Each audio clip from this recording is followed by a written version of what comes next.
Hello everyone, welcome to the one shot video of probability, जो कि हमारा last chapter है क्लास 12th का। आज के वन शॉट वीडियो में हम इस चैप्टर को कंप्लीट करेंगे एकदम लेटेस्ट पैटर्न के अकॉर्डिंग, जो कि बोर्ड्स और सीयूईटी के लिए होने वाला है ना। देखो, पहले जो चैप्टर था प्रोबेबिलिटी का लास्ट ईयर तक, उसमें एक लास्ट का जो टॉपिक होता था मीन और वेरिएंस वाला, वो वाला टॉपिक रिमूव्ड था, पर अब से उसने मीन को इंक्लूड कर दिया है। बाकी तो सारा चैप्टर जैसा पहले था प्रोबेबिलिटी का, वैसा ही अभी भी है। तो ये चैप्टर भी काफ़ी इंपॉर्टेंट हो जाता है, क्योंकि एक केस स्टडी क्वेश्चन यहाँ से जरूर पूछता है। एक केस स्टडी क्वेश्चन जरूर आएगा 4 नंबर का, या तो आएगा वो बेस थ्योरम पे से, या फिर आएगा वो प्रोबेबिलिटी डिस्ट्रीब्यूशन से। बाकी एमसीक्यूज में भी डेफिनेटली क्वेश्चन मिलेंगे, और 2 नंबर का एक क्वेश्चन भी डेफिनेटली मिलेगा। तो ऐसा बोल सकते हो कि 8-10 नंबर का काम यहाँ से मिलने की पूरी उम्मीद है। ठीक है, तो टाइम वेस्ट नहीं करते हैं, आज के इस वीडियो में इसको पूरा करेंगे। तो लेट्स गेट स्टार्टेड। तो अगर सबसे पहले हम देखें हम इस चैप्टर में करने क्या वाले हैं, हम लगभग सब कुछ ही करेंगे इस चैप्टर के अंदर, सारा ही काम करना है। सबसे पहले कंडीशनल प्रोबेबिलिटी देखेंगे, यहीं से एक क्वेश्चन आने के बहुत ज़्यादा चांस है। फिर इंडिपेंडेंट इवेंट्स देखेंगे, है ना। फिर लॉ ऑफ टोटल प्रोबेबिलिटी देखेंगे। फिर बेस थ्योरम देखेंगे, मोस्ट इंपॉर्टेंट टॉपिक है बेस थ्योरम। पहले यहाँ से 5 नंबर का क्वेश्चन आता था, स्टेट वालों के लिए 5 का आएगा यहाँ से, और सीबीएसई वालों के लिए केस स्टडी आ सकता है।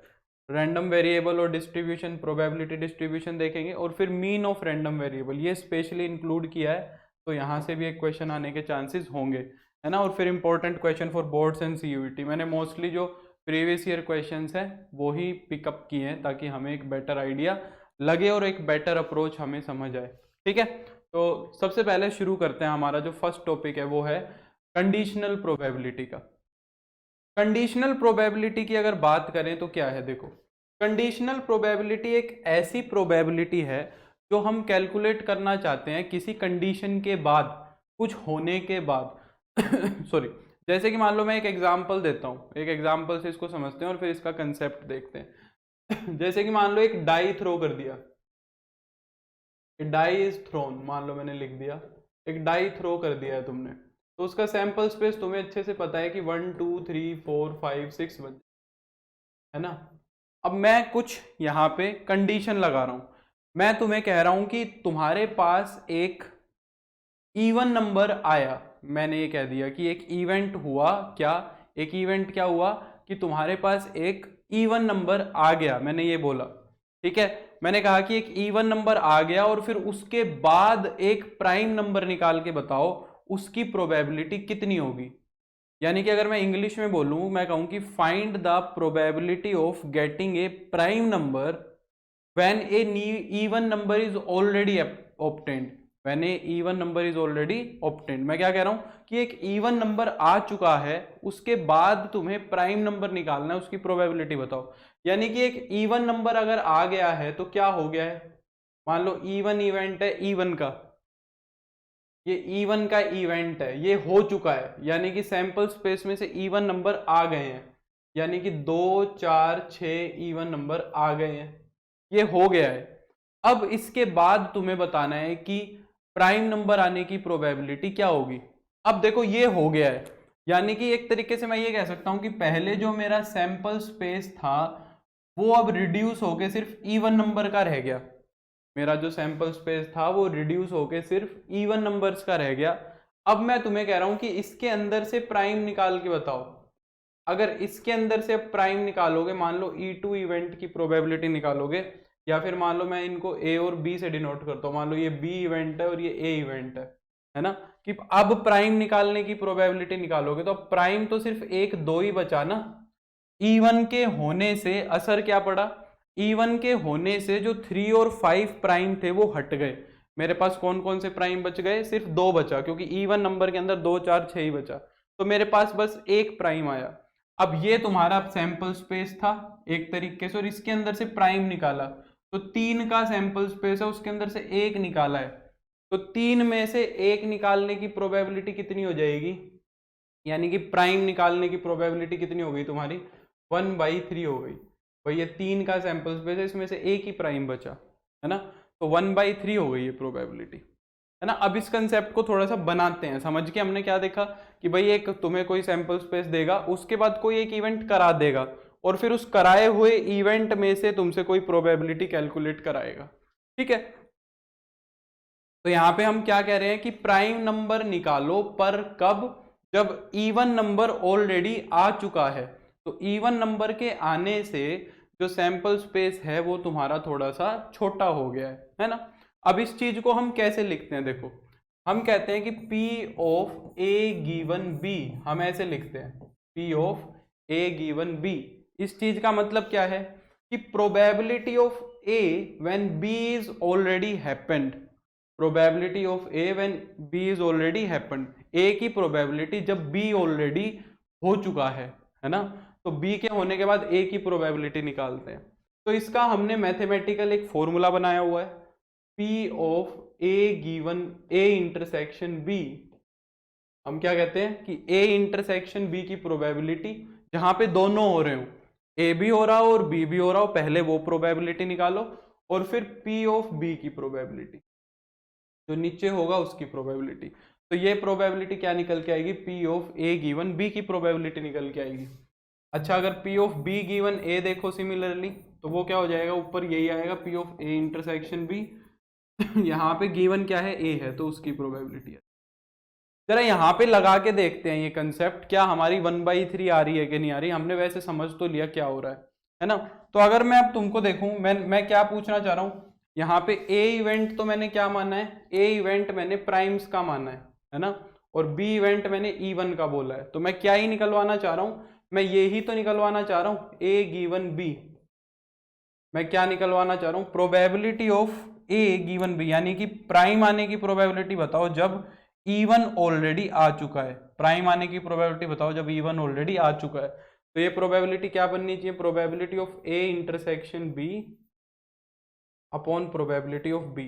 अब ये जो दोनों प्रोबेबिलिटीज है ना, ये हम सैंपल स्पेस में से देखते हैं। ठीक है, तो जैसे मेरे को एक तो प्रोबेबिलिटी ऑफ B चाहिए, तो P of B, probability of B कितनी आएगी, देखो इसके अंदर कितने हैं, 1 2 3, फेवरेबल आउटकम कितने, 3, और टोटल कितने, 6। तो P ऑफ B हो जाएगा 3/6। जरा A इंटरसेक्शन B इवेंट और निकाल लो, A इंटरसेक्शन B इवेंट और कितना आएगा तुम्हारा, A इंटरसेक्शन B की अगर मैं बात करूं, तो A और B में क्या कॉमन है, देखो अगर A और B में मैं कॉमन की बात करूं तो क्या है, सिर्फ 2 ही है, तो A इंटरसेक्शन भी 2 आएगा। तो A इंटरसेक्शन B की प्रोबेबिलिटी कितनी आएगी, इसके अंदर फेवरेबल 1 है और सैंपल स्पेस में 6 है ना। तो अगर फॉर्मूले में हम इंसर्ट करें तो ये कितना हो जाएगा, A इंटरसेक्शन B की प्रोबेबिलिटी 1/6 और B ऑफ B की प्रोबेबिलिटी 3/6। तो 6 से 6 तो कैंसिल कर जाएगा, यहाँ आ जाएगा 1/3। तो देखो 1/3 आ रहा है। तो हमने एक ये मैथमेटिकल फॉर्मूला बना लिया खुद से। ठीक है, मैथमेटिकल फॉर्मूला खुद से बना लिया ताकि समस्या ना आए, हमें हमेशा वैसे ना करना पड़े। अच्छा, एक सजेशन मेरा तुम्हें ये रहेगा कि जो इवेंट हमेशा हो चुका है ना, स्टेटमेंट में लिखा मिलेगा कि when this is already happened, when it is already given. तो अगर जो इवेंट ऑलरेडी हो चुका है उसको B मानना, ये मेरा सजेशन है, और जिसको बाद में कराना है उसको A मानना। उल्टा लगेगा कि जो हो चुका है उसको A मानने, पर ऐसा मैं किस लिए कह रहा हूं, क्योंकि अगर तुम जो हो चुका है उसको B मानोगे और जो निकालना है उसको A मानोगे, तो P of A given B निकलेगा हमेशा, तुम्हें कंफ्यूजन नहीं रहेगा। तो जो हो चुका वो B और जो कराना है वो A, ये बात ध्यान रखना। तो जो हो चुका उसको B मानो और जो कराना है उसको A मानो, तो A गिवन B हो जाएगा, P of A intersection B upon P of B। ठीक है, तो ये हमारा फर्स्ट फॉर्मूला है। ठीक है, इस पे बेस्ड कुछ क्वेश्चन है, देखो करते हैं हम, फिर आगे बढ़ाएंगे बात को। जैसे कि ये वाला क्वेश्चन देखो क्या कह रहा है, 2023 में आया हुआ है, कह रहा है P of A intersection B, P of A given B इतना है, A गिवन B की प्रोबेबिलिटी दी है, P ऑफ A इतना दिया है, P ऑफ B इतना दिया है, तो P of B given A पूछ रहा है कि P of B given A कितना होगा। तो P of B given A कितना आएगा, देखो P गिवन A का फॉर्मूला क्या बनेगा, P of A intersection B upon में P ऑफ A, यानी कि इंटरसेक्शन की प्रोबेबिलिटी मेरे को निकालनी पड़ेगी। A की प्रोबेबिलिटी तो मेरे को दी हुई है 0.4 रख दूंगा, इंटरसेक्शन की निकालनी पड़ेगी। इंटरसेक्शन की निकालने के लिए उसने मेरे को ये दिया है, P of A given B दिया है, P of A given B की प्रोबेबिलिटी 0.3 दी है, जो कि क्या होती है, P of A intersection B upon में P of B is equal to 0.3। P of A intersection B निकालना है, अपॉन में पी ऑफ बी तुम्हें कितना दिया हुआ है, बी ऑफ बी दिया हुआ है 0.8, तो यहाँ से इंटरसेक्शन निकल के आएगा, है ना, क्रॉस मल्टीप्लाई करा दो, तो P of A intersection B कितना हो जाएगा तुम्हारा, ये इधर आएगा तो 0.24 हो जाएगा, है ना।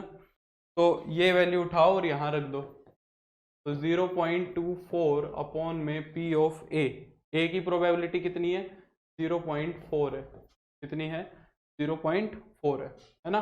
डेसिमल खत्म करोगे तो 24/4, यहाँ 10 आ जाएगा और यहाँ 100 आ जाएगा, ये 6 पे कैंसिल हो जाएगा, 1 0 से 1 0 ये कट जाएगा, कितनी प्रोबेबिलिटी आ गई, 0.6 आ गई, ठीक है, इस तरीके से।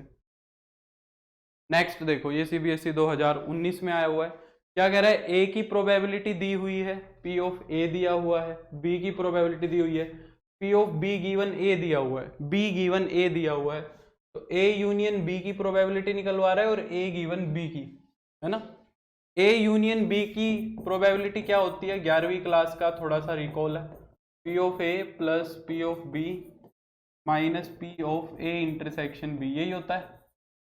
और P of A given B क्या होगा, ए गिवन बी का फॉर्मूला क्या बनेगा, P of A intersection B upon में P ऑफ बी, यही होगा। यानी कि हमारे पास किस चीज़ की कमी दिख रही है, फिर से मुझे यहाँ पे कमी दिख रही है ए इंटरसेक्शन बी की, यहाँ पे भी और यहाँ पे भी, तो ए इंटरसेक्शन बी निकालने के लिए उसने फिर से मुझे क्या दिया हुआ है, बी गिवन ए दिया हुआ है, तो P ऑफ बी गिवन ए अगर मैं देखूँ तो वो कितना है, 0.4 है। इसका फॉर्मूला कितना बनेगा, P of A intersection B upon में P of A is equal to 0.4। P of A की वैल्यू रखो 0.6 ही है, फिर से सेम ही आ रही है, P of A intersection B upon में 0.6 इज इक्वल टू 0.4, तो P of A intersection B हो जाएगा 0.24, है ना। तो ये वैल्यूज आ गई, अब यहाँ पे सब्सटीट्यूट कर दो, तो P of A union B कितना होगा, ए यूनियन बी, ए की प्रोबेबिलिटी है 0.6, बी की प्रोबेबिलिटी है 0.5 और ए इंटरसेक्शन बी की प्रोबेबिलिटी है 0.24, यानी कि ये कितना हो गया तुम्हारा, ये तो हो गया 1.1 माइनस 0.24, है ना। 1.1 में से 0.24 जाएंगे तो कितना बच जाएगा, 1.1 में से 0.24 सब्ट्रैक्ट कर, तो यहाँ जाएगा 6 और 10, यहाँ बचेगा 0, है ना, 10 में से गया तो 8, 0.86, ठीक है। और P of A given B कितना आएगा, 0.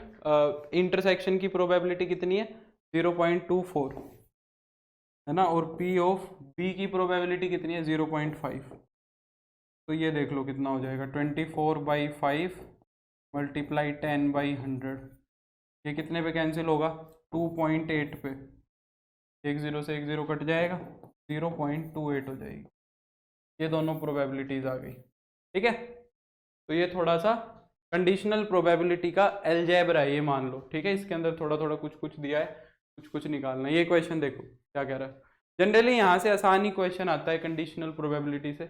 The probability that a student selected at random from A class will pass in mathematics is 4/5। कह रहा है कि एक बच्चे को अगर रैंडमली क्लास से सिलेक्ट किया और वो बच्चा मैथमेटिक्स में पास होगा, इसकी प्रोबेबिलिटी है 4/5, है ना। And the probability that he और she will pass in mathematics and computer science, mathematics and computer science 11वीं क्लास में ये चीज सीखी होगी। जहाँ पे एंड वर्ड आ जाता है उसका मतलब इंटरसेक्शन से होता है, और जहाँ पे और वर्ड आ जाता है उसका जो इंडिकेशन है वो यूनियन की तरफ होता है।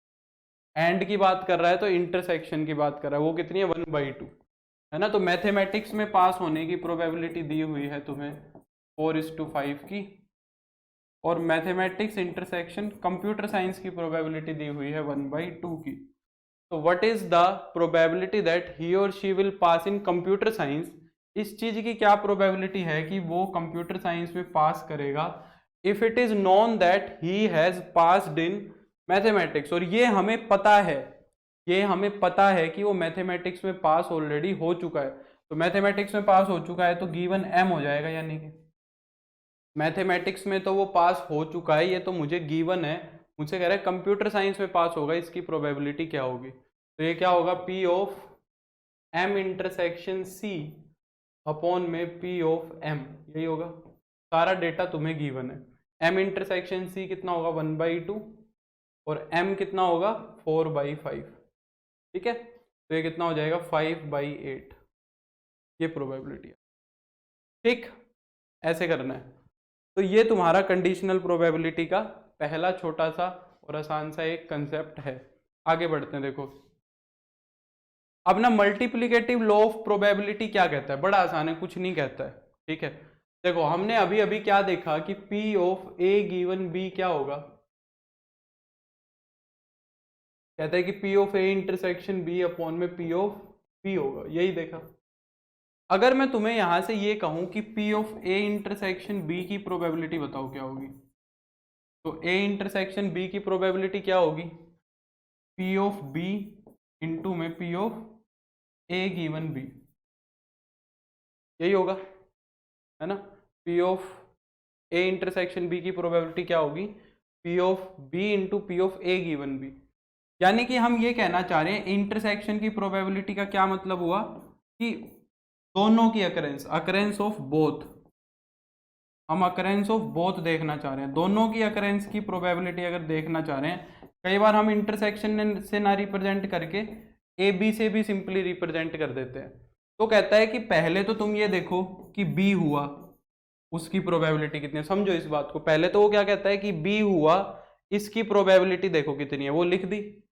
फिर वो क्या कहता है मल्टीप्लाई कराओ। अब बी की प्रोबेबिलिटी होने से कुछ ना कुछ तो असर पड़ा होगा, बी की प्रोबेबिलिटी अगर हुई है तो कुछ ना कुछ तो असर पड़ा होगा ना, बी इवेंट अगर हुआ है तो कह रहा है उस असर के होने के बाद, उस असर के होने के बाद ए की प्रोबेबिलिटी देखो कितनी है। इनको जब मल्टीप्लाई करा दोगे तो ये दोनों की कंबाइंड होने की प्रोबेबिलिटी आ जाएगी। जैसे कि देखो एक एग्जांपल से समझाता हूं।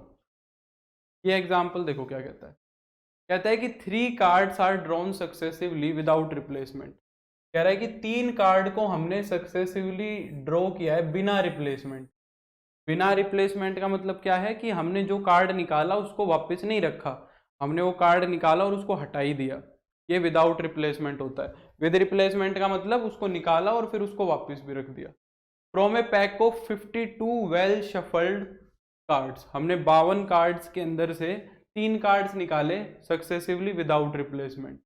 What is the probability that first 2 cards are kings, इस चीज की क्या प्रोबेबिलिटी है कि पहले 2 कार्ड तो किंग होंगे, and the third card is an S, और जो थर्ड कार्ड होगा वो क्या होगा, एक एस होगा। इसकी प्रोबेबिलिटी पूछ रहा है तुमसे, है ना।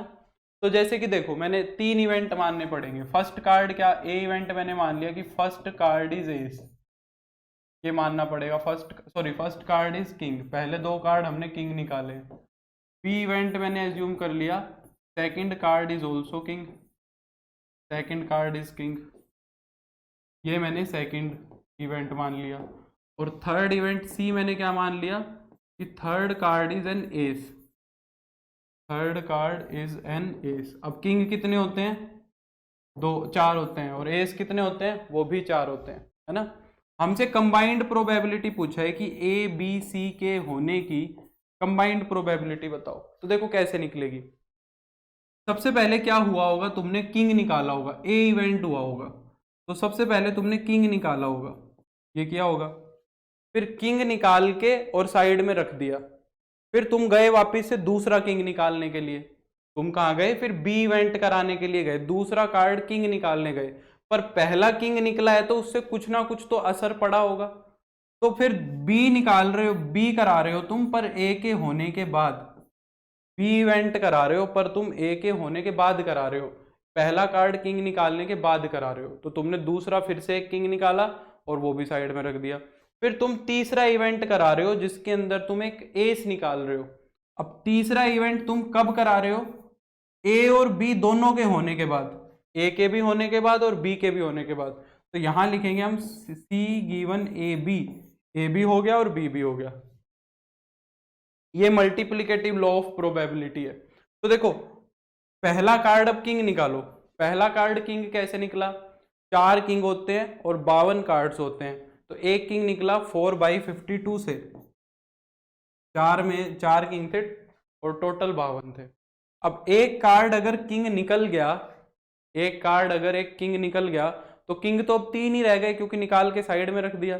टोटल 52 थे, एक कार्ड किंग निकाला और रख दिया, तो किंग भी 3 रह गए और टोटल कार्ड भी 51 रह गए, दोनों में से एक एक कम हो गया।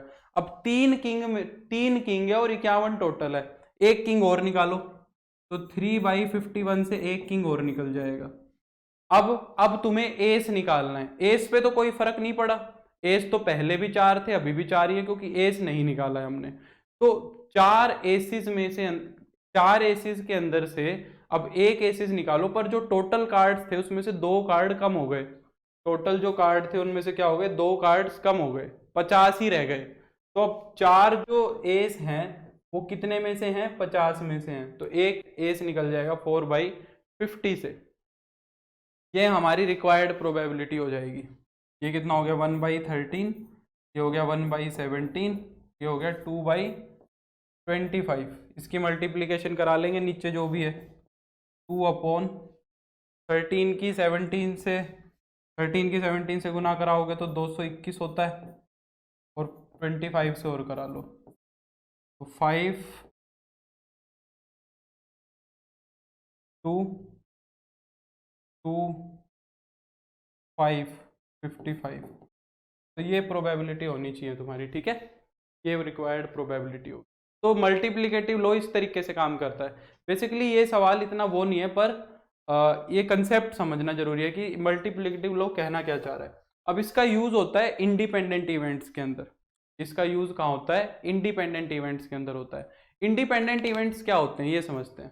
देखो, इंडिपेंडेंट का मतलब जो एक दूसरे पे डिपेंड ना करें, जहां पे एक का लेना देना दूसरे से कुछ हो ही ना, यानी कि एक अगर होता जा रहा है तो दूसरे को कोई फर्क ही नहीं पड़ रहा है ना। एक अगर हो रहा है तो दूसरे को कोई फर्क नहीं पड़ रहा है। तो यही कहता है व्हेन, कहता है two events are independent, two events are independent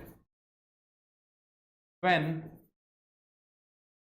occurrence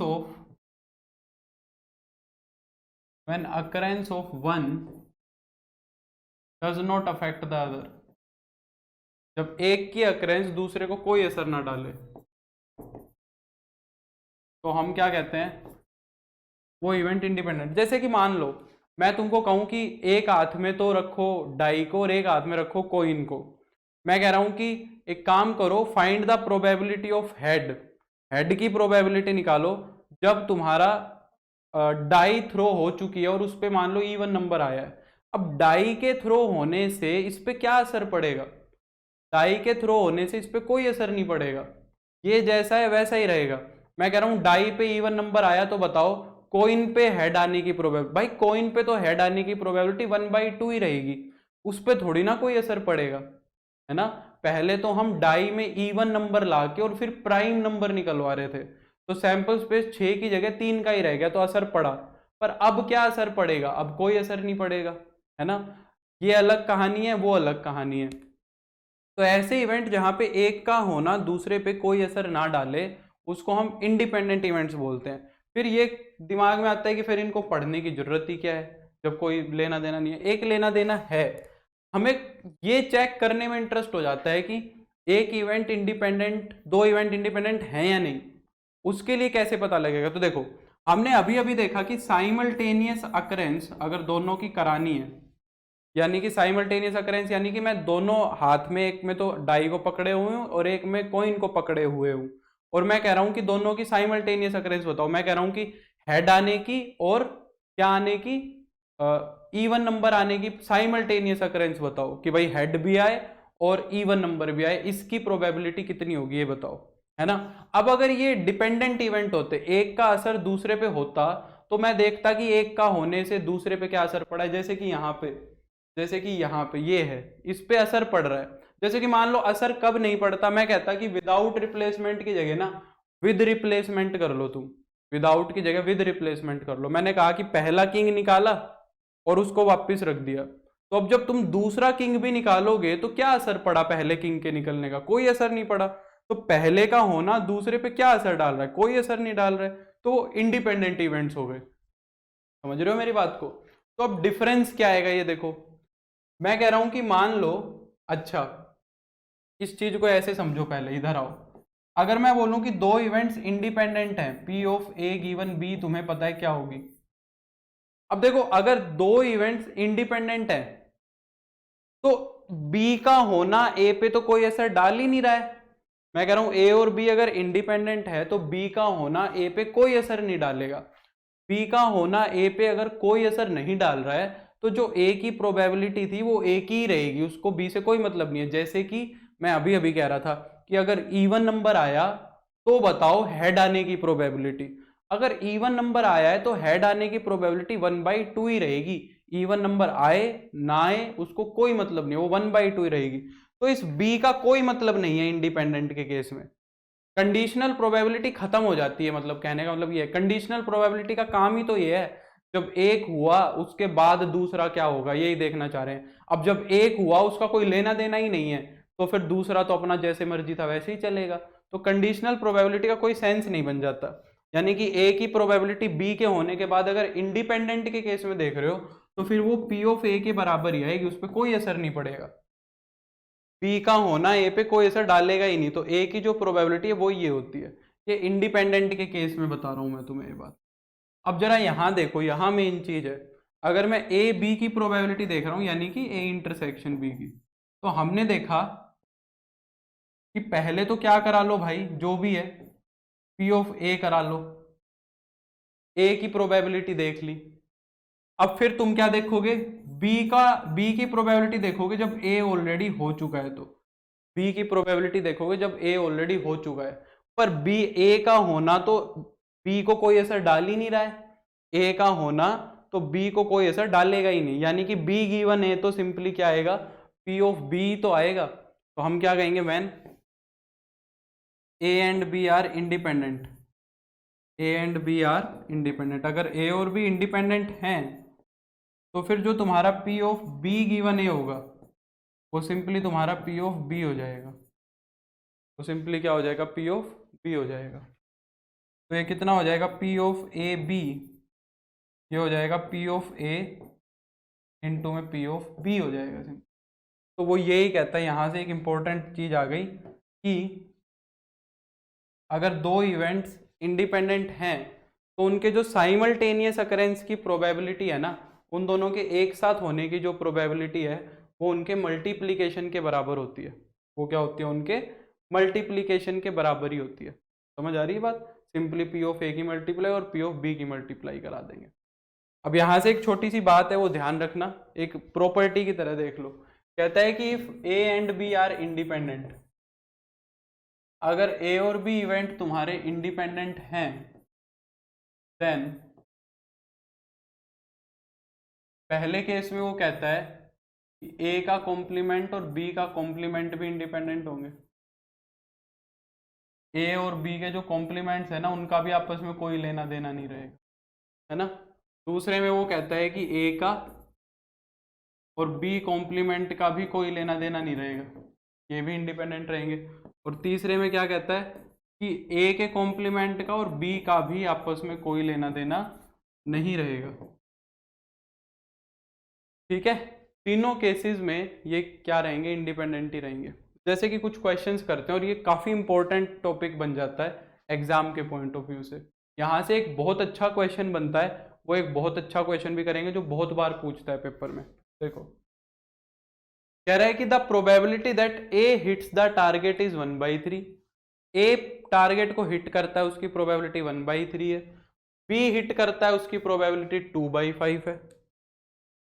कहता है कि if both try to hit the target independently, अगर दोनों अपना अपना टारगेट इंडिपेंडेंटली हिट करने की कोशिश करते हैं तो find the probability that the target is hit.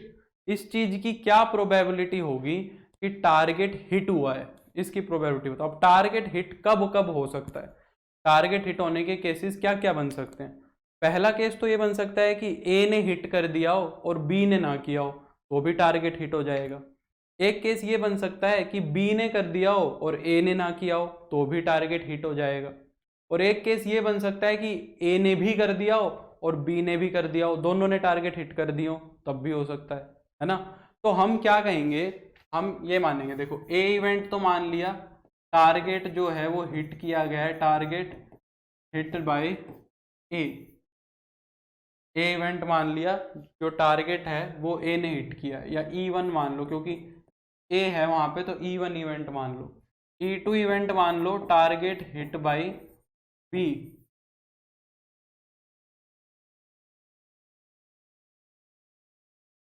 Target is hit by A, target is hit by B, ये ए और बी इवेंट मान लिया।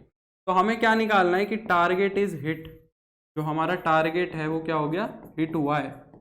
तो वो कब कब हो सकता है, देखो ए ने हिट कर दिया हो पर बी ने हिट नहीं किया हो, अब ये इंडिपेंडेंट होंगे ना, अभी अभी बताया, क्योंकि E1 और E2 अगर इंडिपेंडेंट हैं तो E1 और E2 बार भी इंडिपेंडेंट होंगे, तो इनकी प्रोबेबिलिटी मल्टीप्लाई कराएंगे ऐसे, E1 की प्रोबेबिलिटी इंटू E2 बार की प्रोबेबिलिटी, यानी कि E2 ने हिट, बी ने हिट नहीं किया, प्लस में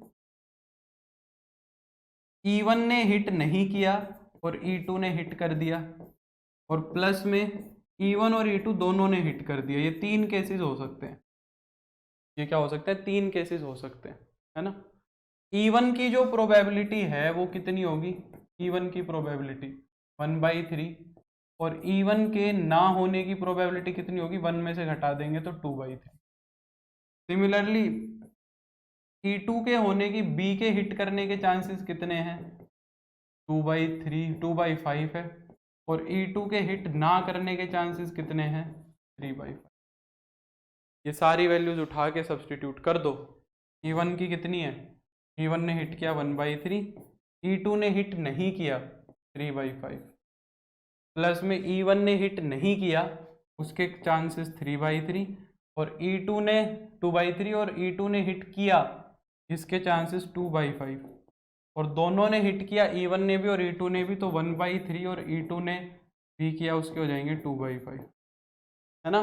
देखो तीनों का एलसीएम कितना आ रहा है, 15 आ रहा है, यहाँ पे हो जाएगा 3 + 4 + 2, तो ये कितना हो जाएगा, 7 और 2 9, 9/15, यानी कि 3/5, समझे। तो ऐसे करना है। अगला देखो, ये CBSE 2023 में ही आया हुआ है लास्ट ईयर, और यही वो इंपॉर्टेंट क्वेश्चन है। देखो यहाँ पे जो केसेज है ना वो इनफाइनाइट बनते हैं। देखो क्या कह रहा है, A and B throw a die alternatively till one of them gets a 6। कह रहा है A और B है ना अल्टरनेटिवली डाई को थ्रो कर रहे हैं, पहले A फिर B फिर A फिर B, और कब तक कर रहे हैं, जब तक हमारे पास 6 ना आ जाए, जिसके पास 6 आ गया फिर रुक जाएंगे, एंड विंस द गेम, जैसे ही 6 आया तो वो गेम को जीत जाएगा, ठीक है। Find their respective probabilities of winning, उनके रिस्पेक्टिव प्रोबेबिलिटीज बताओ जीतने की। If A starts the game, अगर क्या होता है, अगर ए गेम को स्टार्ट करता है तो उनके जीतने की प्रोबेबिलिटी क्या क्या होगी ये बताओ, और चलता जाएगा। अब देखो अगर हम ये देखना चाह रहे हैं, जैसे मान लो मैं यहाँ पे कहूँ कि ए इवेंट मैंने मान लिया विनिंग ऑफ ए ही मान लेते हैं, ठीक है, थोड़ा समझने में आसानी रहेगी, और बी इवेंट मान लो मैंने एज्यूम कर लिया विनिंग ऑफ बी। अब हम एक काम करेंगे, हमें उन दोनों को जिताना है, तो पहले हम ए को जिताते हैं, विनिंग ऑफ ए। कैसे कैसे हो सकता है, ए का जीतना कैसे कैसे हो सकता है ये बताओ भाई। ए ने शुरू किया है, ए ने डाई को रोल करना क्या किया है, स्टार्ट किया है ना। तो कैसे कैसे हो सकता है, देखो ऐसा हो सकता है कि पहली बार में ही ए को 6 आ जाए। अच्छा ये भी लिख लेते हैं यहाँ पे भाई, P ऑफ ए अगर जीता यानी कि 6 आने की प्रोबेबिलिटी 1/6, और 6 ना आने की प्रोबेबिलिटी, ए के हारने की प्रोबेबिलिटी 5/6, बी के जीतने की प्रोबेबिलिटी भी 1/6 ही है, वो भी तभी जीतेगा जब 6 आएगा, और बी भी तभी हारेगा जब 6 नहीं आएगा। तो ए कब कब जीत सकता है, ये देखो पहला थ्रो ए ने किया है, पहला थ्रो ए ने किया है, पहला थ्रो ए ने किया है, तो पहला केस तो यही है, हो सकता है पहली बार थ्रो करे तभी आए और तभी जीत जाए, है ना। पहला केस तो ये खत्म, ये नहीं हुआ तो फिर क्या होगा, ए को ही जिताना है, बी को नहीं जिताना है। तो फिर क्या हुआ होगा कि पहली बार ए को नहीं आया होगा 6, फिर बी ने थ्रो किया होगा तो बी को भी नहीं आया होगा 6, फिर ए को आ गया हो, यानी कि ए की दूसरी बारी में जीत गया हो ए, या फिर ए अपनी तीसरी बारी में जीता होगा, सॉरी इनको कोमा लगा के मत लिखो, पहले ए हारा होगा, बी हारा होगा, फिर ए जीत गया हो, फिर हो सकता है ए दूसरी में नहीं तो तीसरी, अपनी जो तीसरा ट्राई आएगा उसमें जीता हो, यानी कि ए हारा होगा, बी हारा होगा, फिर ए हारा होगा, फिर बी हारा होगा, फिर ए अपनी थर्ड ट्राई में जीता होगा, और ये प्रोसेस ऐसे चलता जाएगा हमेशा के लिए, फिर थर्ड में नहीं तो फोर्थ में, फिर फोर्थ में नहीं तो फिफ्थ में, ऐसे चलता जाएगा।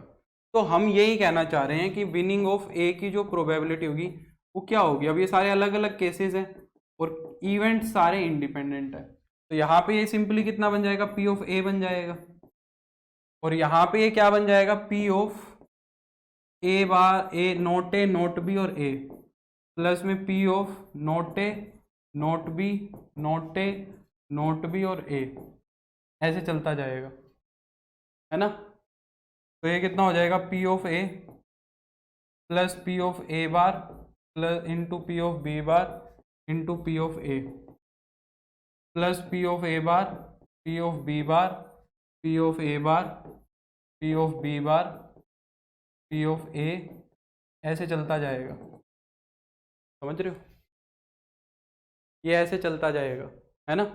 अब ये सारी प्रोबेबिलिटीज तुम्हारे पास हैं, देखो ए के जीतने की प्रोबेबिलिटी 1/6, ए के हारने की 5/6, बी के हारने की भी 5/6, और ए के जीतने की फिर 1/6, फिर ए के हारने की 5/6, बी के हारने के भी 5/6, ए के हारने की 5/6, बी के हारने के भी 5/6, ए के जीतने की 1/6, ऐसे हो जाएगा, और ये प्रोसेस ऐसे इन्फिनिटी तक चलता जाएगा।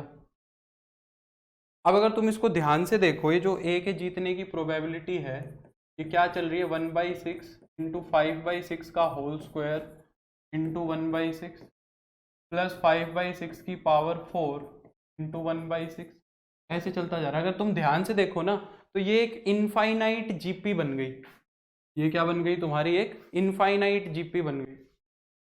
अगर तुम 1/6 को कॉमन ले लो तो और अच्छे से दिखेगी, यहाँ हो जाएगा 1 प्लस 5/6 का होल स्क्वायर प्लस 5/6 की पावर 4, और ये चलती जा रही है ऐसे, ये इनफाइनाइट जीपी बन गई। इसका सम मुझे आता है, इनफाइनाइट जीपी का सम कितना होता है, a/1 माइनस आर, ये होता है। तो अगर यहाँ पे हम a की वैल्यू देखें तो a कितना है, a तो 1 है, फर्स्ट टर्म 1 है, कॉमन रेशियो कितना है, इसको इससे डिवाइड कराओ तो 25/36 कराओ, तो ये हो जाएगा 1/6, है ना, 36 ऊपर चले जाएगा, अपॉन में 36 माइनस 25 हो जाएगा 11, तो यहाँ पे कितना हो जाएगा 6, तो 6/11 तो आ गई ए के जीतने की प्रोबेबिलिटी, ये क्या आ गई, ए के जीतने की प्रोबेबिलिटी। अब बी की ऐसे निकालने की जरूरत नहीं है, बी की ऐसे निकालने की जरूरत नहीं है, बी को अगर जिताना है तो ए को हरा दो, ए हार जाएगा तो बी जीत जाएगा, यानी 1 में से सब्ट्रैक्ट कर दो तो 5/11। ये क्वेश्चन काफ़ी इंपॉर्टेंट है और बहुत अच्छा भी है, ठीक है, तो ऐसे करना है। नेक्स्ट पे आते हैं। देखो ये भी 2023 में आया हुआ है, अच्छा क्वेश्चन है, थोड़ा एल्जेब्रिक टाइप है। कह रहा है ए और बी अगर इंडिपेंडेंट इवेंट्स हैं सच दैट ये दोनों है तो ए की और बी की प्रोबेबिलिटी बताओ। अच्छा मुझे बताओ, अगर ए और बी इंडिपेंडेंट इवेंट्स हैं तो ए और बी बार भी नॉट ए भी इंडिपेंडेंट होंगे, अभी तो बताया, यानी कि इसको मैं क्या लिख सकता हूँ, पी ऑफ ए इंटू में P of B bar is equal to 1/4, यानी कि पी ऑफ ए और B, P of B bar क्या होगी, 1 माइनस पी ऑफ बी होगी, इज इक्वल टू 1/4 हो जाएगी। इसको मैं फर्स्ट इक्वेशन मान सकता हूँ। दूसरा, P of A bar intersection B कितना होगा, 1/6 होगा, P of A bar into में पी ऑफ बी ये कितना हो जाएगा, 1/6 हो जाएगा। पी ऑफ ए बार कितना हो जाएगा, 1 minus P of A into में P of B is equal to 1/6 हो जाएगा, है ना। अब तुम्हें दो इक्वेशंस आ गई, इन दोनों को सोल्व करना है। अगर पी ऑफ ए और पी ऑफ बी में कंफर्टेबल नहीं हो तो एक काम करो, पी ऑफ ए को कुछ ए बी सी डी मान लो, पी ऑफ ए को ए मान लो या एम मान लो, और पी ऑफ बी को एन मान लो, ताकि ये थोड़ा अच्छा दिखने लग जाए। तो ये वाली इक्वेशन क्या बनेगी बताओ, m इंटू में 1 minus N is equal to 1/4, और ये वाली इक्वेशन क्या दिखेगी 1 माइनस एम इंटू में n इज इक्वल टू 1/6। दोनों को सोल्व कर किया जा सकता है, एक की वैल्यू निकाल के दूसरे में रख दो। देखो यहाँ से किसकी वैल्यू निकाली जा सकती है, यहाँ से हम वैल्यू निकाल सकते हैं m की वैल्यू निकाल लो, m की वैल्यू निकाल के वहां रख देते हैं। यहाँ से m की वैल्यू कितनी आएगी 1/4 इंटू में 1 माइनस एन, ये वैल्यू आएगी m की। तो m की वैल्यू उठाई और यहाँ रख दी, तो 1 माइनस एम की जगह पर ये रख देंगे 1/4 इंटू 1 माइनस एन इंटू में n इज इक्वल टू 1/6। ठीक है, तो यहाँ पे एलसीएम ले लो, एलसीएम ले लोगे तो 4 इंटू में 1 माइनस एन, है ना। तो ये हो जाएगा 4 into 1 minus N minus 1 into में n इज इक्वल टू 1/6, है ना। हाँ, थोड़ा सा कैलकुलेटिव हो जाएगा पर करना तो पड़ेगा। कहाँ पे, नेक्स्ट पेज पे लेके जाना पड़ेगा। तो ये हो जाएगा 4 माइनस 4n, 4 के अंदर मल्टीप्लाई करा दी, 4 माइनस 4n माइनस 1 अपॉन में 4, यहाँ भी गुना करा दो, 4 माइनस 4n हो जाएगा, इंटू में कितना हो जाएगा n इज इक्वल टू 1/6। ठीक, क्रॉस मल्टीप्लीकेशन करा दो, ये ऊपर कितना हो गया देखो 3 माइनस 4n, या n को अंदर ही ले जाओ, 3 आएगा तो 3n minus 4n square upon में 4 माइनस का 4n इज इक्वल टू 1/6। देखो ये 6 जो है ये भी 2 से डिवाइड हो रहा है और ये भी 2 से हो रहा है, तो 3n माइनस का 4n स्क्वायर अपॉन में 2 minus 2n is equal to 1/3। Cross multiplication करा दो, जब दोनों की क्रॉस मल्टीप्लीकेशन कराओगे तो ये कितना हो जाएगा 9n minus 12n square is equal to 2 minus 2n। सबको उठा के उधर ले जाओ, तो 12n स्क्वायर ये उधर जाके कितना हो जाएगा माइनस का 11n और प्लस का 2 इज इक्वल टू 0, है ना।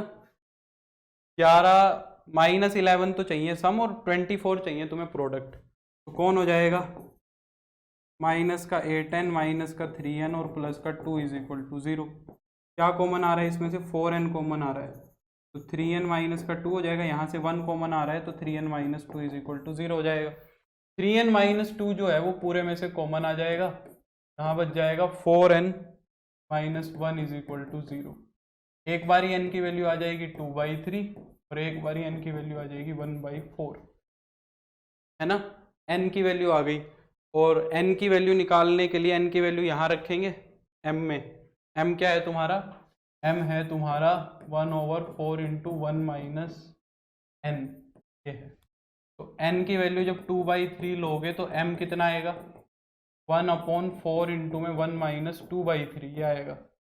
एलसीएम ले लो, 3 एलसीएम आएगा, यहाँ हो जाएगा 3 माइनस 2, ठीक है। तो ये 1 बन जाएगा, 3 ऊपर चले जाएगा तो ये आ गया 3/4, है ना।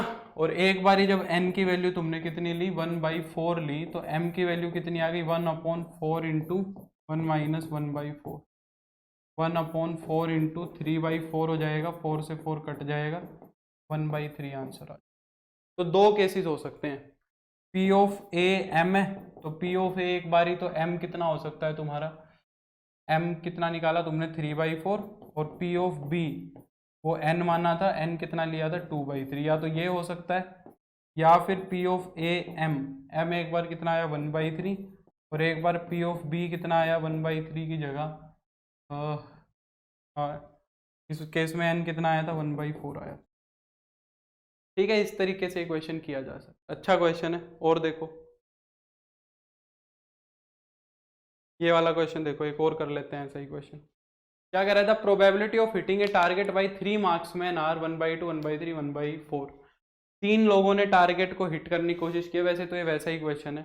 Find the probability that one and only one of them, वहां पे तो ये था कि कोई भी हिट कर दे, एक कर दे या दोनों कर दे, यहाँ कह रहा है सिर्फ एक ही हिट करेगा, इसकी प्रोबेबिलिटी बताओ क्या होगी। सिर्फ एक हिट करेगा, ये आसान है। अगर ए ने हिट किया तो फिर बी और सी को हटा दो, बी ने भी नहीं किया, और सी ने भी नहीं किया। अगर बी ने हिट किया तो ए को भी रिमूव कर दो और सी ने भी नहीं किया, और अगर सी ने हिट किया है तो ए ने भी नहीं किया और बी ने भी नहीं किया। ये ओनली वन क्या केस हो गए, प्रोबेबिलिटी ऑफ ओनली वन ने हिट किया है, तो या तो ए करेगा या बी करेगा या सी करेगा, बाकी दोनों नहीं करेंगे। तो ए ने हिट किया तो 1/2, बी ने नहीं किया, बी के करने की 1/3 है, ना करने की 2/3 हो जाएगी, सी के करने की 1/4 है, ना करने की 3/4 हो जाएगी, बी के करने की 1/3 है, ए के ना करने की 1/2 है, सी के ना करने की 3/4 है, सी के करने की 1/4 है, ए के ना करने की 1/2 और बी के ना करने की 2/3 है।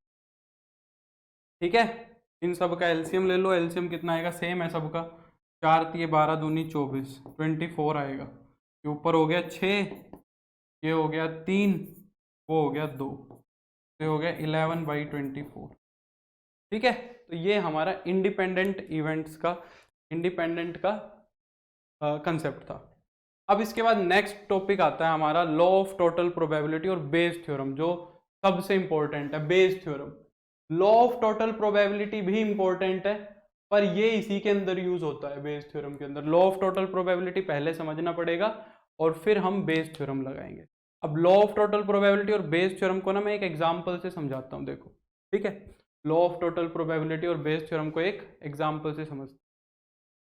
जैसे कि मान लो मैं तुमको कह रहा हूं कि 3 स्टेट हैं, एक स्टेट ये है, मान लो एक स्टेट ले लिया मैंने पंजाब, एक स्टेट ले लिया मान लो मैंने पंजाब, एक मान लो मैंने ले लिया हरियाणा, और एक मान लो मैंने ये ले लिया यूपी। 3 स्टेट ले लिए, एक प्रैक्टिकल एग्जांपल से समझते हैं। ठीक है, मैंने कहा कि पंजाब को सिलेक्ट करने की प्रोबेबिलिटी ले लो 1/2 मान लो। ठीक है, हरियाणा को सिलेक्ट करने की प्रोबेबिलिटी मान लो 1/4, और यूपी को सिलेक्ट करने की प्रोबेबिलिटी भी 1/4। यानी कि 50% चांस है कि हरियाणा को सिलेक्ट किया जाएगा, 25% चांस है कि 50% चांस है कि पंजाब को सिलेक्ट किया जाएगा, 25% चांस है कि हरियाणा को, और 25% चांस है यूपी को सिलेक्ट किया जाएगा।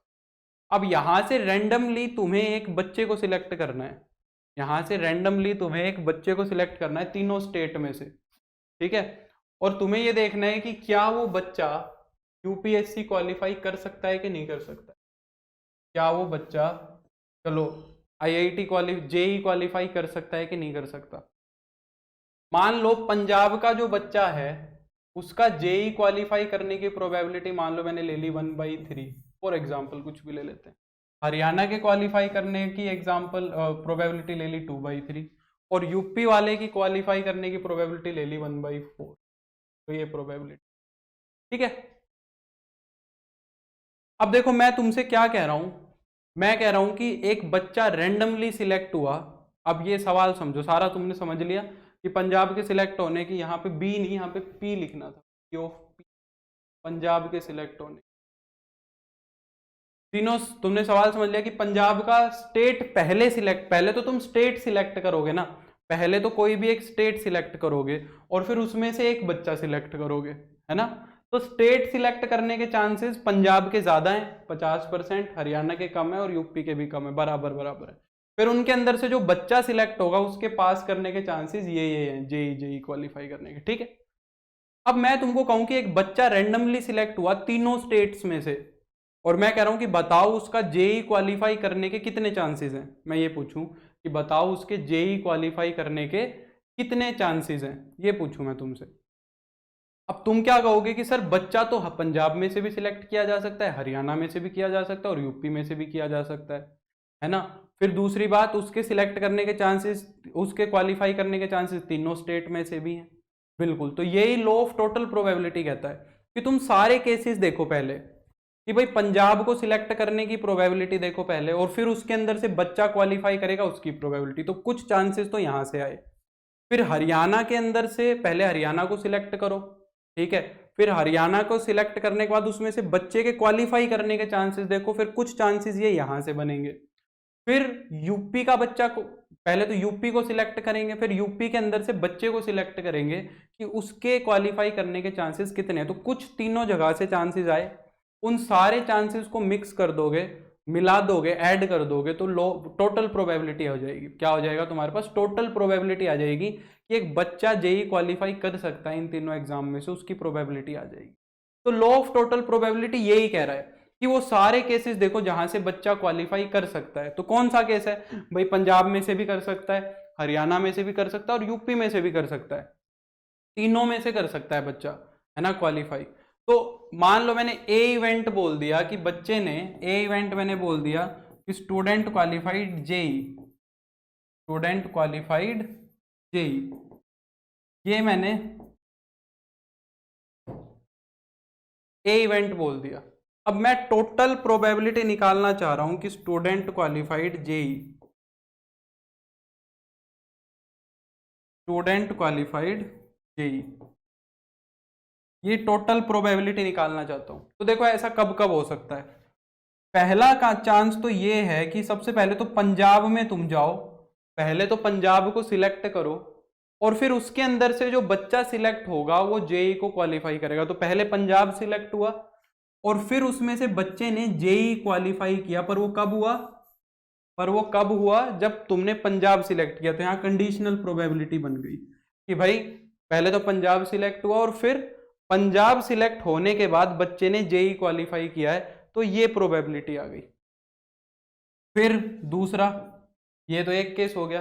फिर तुमने क्या किया होगा? हो सकता है तुमने हरियाणा को सिलेक्ट किया हो, पहले तो हरियाणा को सिलेक्ट करो, फिर हरियाणा में से एक बच्चा जेई क्वालिफाई करेगा, तो उसके चांसेस ये होंगे कि भाई पहले हरियाणा सिलेक्ट हुआ था और फिर उसमें से बच्चा जेई क्वालिफाई करा, क्योंकि दोनों चीजें हो रही है ना, हरियाणा भी सिलेक्ट हुआ है और बच्चा क्वालिफाई भी कर रहा है। तो साइमल्टेनियस प्रोबेबिलिटी हो गई हरियाणा की भी और क्वालिफाई करने की भी। फिर सिमिलरली ये हो सकता है कि तुमने यूपी सिलेक्ट किया और फिर यूपी का बच्चा जेई क्वालिफाई करेगा, वो प्रोबेबिलिटी देखनी पड़ेगी। इन सारी प्रोबेबिलिटीज का जो सम होगा वो तुम्हारा क्या आ जाएगा? टोटल प्रोबेबिलिटी आ जाएगी बच्चे की जेई क्वालिफाई करने की। जैसे पंजाब में कितना था? 1/2 था, और बच्चे का जेई क्वालिफाई करने का कितना था? 1/3। हरियाणा को सिलेक्ट करने के चांसेस 1/4 थे, वहां का बच्चा जेई क्वालिफाई करेगा, वो चांसेस 2/3 है। यूपी का बच्चा, यूपी सिलेक्ट होगा वो 1/4, और उसका बच्चा जेई क्वालिफाई करेगा वो 1/4। ये जो भी आएगा ये आ गया तुम्हारा total probability, law of total probability हो गया ये। समझ आ रही है मेरी बात? ये बात समझ आनी चाहिए सबसे पहले तुम्हें, ठीक है। अब चलो फिर मैं उसके बाद कंडीशन तुम्हें उसके बाद बताऊंगा, पहले कंसेप्ट समझ ले। तो ये हो गया लॉ ऑफ टोटल प्रोबेबिलिटी। तो लॉ ऑफ टोटल प्रोबेबिलिटी यही है कि अलग अलग केसेस उठाओ और सबको जोड़ दो जहां से जो चीज हो सकती है। अब फिर आई बेस थ्योरम। बेस थ्योरम में हमने इसे कुछ ज्यादा अलग काम नहीं किया। बेस थ्योरम में हमने क्या किया, देखो अब सवाल दोबारे से समझना, मैं एक क्वेश्चन दोबारा रिपीट कर रहा हूं। बेस थ्योरम क्या कहती है? बेस थ्योरम ये कहती है कि भाई तुमने ये तो देख लिया कि बच्चे के टोटल जेई क्वालिफाई करने के कितने चांसेस है। अब तुम ये बताओ कि मैंने तुम्हें बोल दिया कि इन तीनों स्टेट में से एक बच्चा रैंडमली सिलेक्ट हुआ और उसका जेई क्वालिफाई हो गया, ये मैंने दे दिया। इसकी प्रोबेबिलिटी मत निकालो, ये मैं खुद से दे रहा हूं कि इनमें से एक बच्चा सिलेक्ट हुआ और उसने जेई क्वालिफाई कर लिया, ये मैंने तुम्हें दिया है, ठीक है, ये गिवन है। पर अब ये बताओ कि वो बच्चा हरियाणा का था। मैं क्या पूछ रहा हूं, ये बताओ कि जो बच्चे का जेई क्वालिफाई हुआ है ना, इसकी प्रोबेबिलिटी बताओ कि वो हरियाणा से था, या इसकी प्रोबेबिलिटी बताओ कि वो पंजाब से था। उस बच्चे की प्रोबेबिलिटी पूछ रहा हूं जिसने जेई क्वालिफाई किया, वो कहां से था? वो यूपी से था, ये पूछना चाह रहा हूं। यानी कि मैं क्या कहना चाह रहा हूं कि बच्चे ने जेई तो क्वालिफाई कर लिया, यानी कि ए तो हो गया, यही था ना ए इवेंट। बच्चे ने जेई तो क्वालिफाई कर लिया, पर अब मुझे ये बताओ कि वो बच्चा हरियाणा का था, तो यही प्रोबेबिलिटी बनेगी कि ये बताओ कि बच्चे ने जेई क्वालिफाई कर लिया पर वो बच्चा था कहां का? वो बच्चा हरियाणा का था, इसकी प्रोबेबिलिटी बताओ ये क्या होगी? तो फिर वो ये बना, एच गिवन ए बना। तो हम ये प्रोबेबिलिटी निकालना चाह रहे हैं। अब हरियाणा के बच्चे ने जेई क्वालिफाई किया था, वो चांसेस कितने कितने थे? तुमने टोटल चांसेस तो निकाले ही थे, उनके अंदर ये वाले चांसेस तो हरियाणा वाले थे ना, सिर्फ और सिर्फ कि भाई हरियाणा सिलेक्ट हुआ और उसके अंदर से बच्चा सिलेक्ट हुआ। तो ये वाले चांसेस हरियाणा वाले थे सिर्फ और सिर्फ। तो ये तो हमारे हो गए फेवरेबल केसेस, ये तो हो गए मेरे फेवरेबल केसेस, और ये सारे के सारे हो गए मेरे टोटल केसेस। तो ऊपर तो मेरा सिंपली क्या आ जाएगा, हरियाणा में पहले सिलेक्ट हुआ, फिर उसके अंदर से बच्चे ने जेई क्वालिफाई कर दिया, और नीचे टोटल जो चल रहे थे, क्योंकि वो सारा ही कंसिडर करना पड़ेगा। A given P of H, P of A given H plus में पी ऑफ यू और P of A given U, नीचे आ जाएंगे टोटल प्रोबेबिलिटी। तो टोटल प्रोबेबिलिटी तो तुम्हें पहले बेस थ्योरम में निकालनी ही पड़ेगी, फिर वो तुमसे तीनों में से कोई भी एक केस हुआ है उसके चांसेस पूछेगा कि क्या है, तो वो ऐसे हो जाएंगे। ये बात समझ में आई। अब यहां से कुछ केसेस हैं, कुछ कंडीशंस होती हैं जिसपे काम करती है, वो कंडीशन सुन लो। पहली बात तो ये तीनों के तीनों जो इवेंट होंगे, जो ये तीनों के तीनों जो इवेंट होंगे ना तुम्हारे, ये तीनों इवेंट क्या होंगे, म्यूचुअली एक्सक्लूसिव होंगे। इन तीनों के बीच में कुछ भी कॉमन नहीं आएगा, ये तीनों एकदम अलग अलग होने चाहिए। तो अलग अलग दिख रहे हैं, म्यूचुअली एक्सक्लूसिव हैं, इनमें कुछ कॉमन नहीं होना चाहिए। दूसरी बात, ये म्यूचुअली एग्जॉस्टिव भी होनी चाहिए। एग्जॉस्टिव का मतलब इन सब की प्रोबेबिलिटीज का सम हमेशा 1 होना चाहिए। इन सब की प्रोबेबिलिटीज का सम हमेशा कितना होना चाहिए, 1 होना चाहिए। ये भी एक कंडीशन है। देखो तीनों को जोड़ोगे तो 1 आएगा। जब ये होगा तो फिर उसके ऊपर तुम्हें ये लगाना है रूल। अब देखो जैसे कि मैं तुम्हें एक क्वेश्चन कराता हूं, पहले लॉ ऑफ टोटल प्रोबेबिलिटी का। अब समझोगे कैसे कि लॉ ऑफ टोटल प्रोबेबिलिटी लगाए कि बेस थ्योरम लगाए, समझना, स्टेटमेंट से समझ आएगा। देखो क्या कह रहा है कि find the probability of drawing 1 rupee coin from A purse with 2 compartment. कह रहा है कि एक पर्स के अंदर 2 कंपार्टमेंट हैं, 2 जगह हैं पर्स के अंदर, उसमें से 1 रुपए का कॉइन निकालना है, उसकी टोटल प्रोबेबिलिटी, उसकी प्रोबेबिलिटी बताओ कितनी होगी। जो पहला कंपार्टमेंट है उसमें 3 50 पैसे कॉइन है और 2 1 रुपी कॉइन है, और जो दूसरा कंपार्टमेंट है उसमें 2 50 पैसे के कॉइन है और 3 1 रुपए के कॉइन है। अब मुझे बताओ, उसने ये तो नहीं बोला ना कि मैंने कंपार्टमेंट में से एक सिक्का निकाला वो 1 रुपए का था, तो ये बताओ कि वो सेकंड कंपार्टमेंट से आया, कहां से आया ये तो नहीं पूछ रहा है। वो सिर्फ इतना कह रहा है कि 1 रुपए का सिक्का निकालने के टोटल चांसेस बताओ।